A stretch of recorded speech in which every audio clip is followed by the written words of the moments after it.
Today I'm going to teach you how to draw a shark in just 5 easy steps with the help of a number.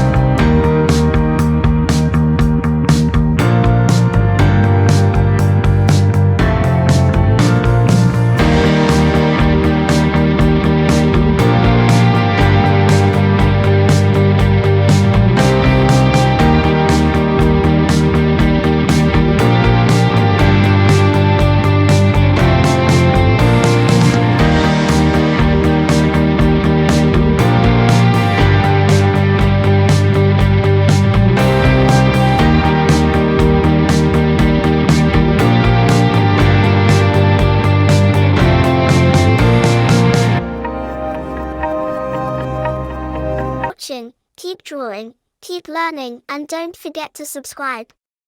Bye bye.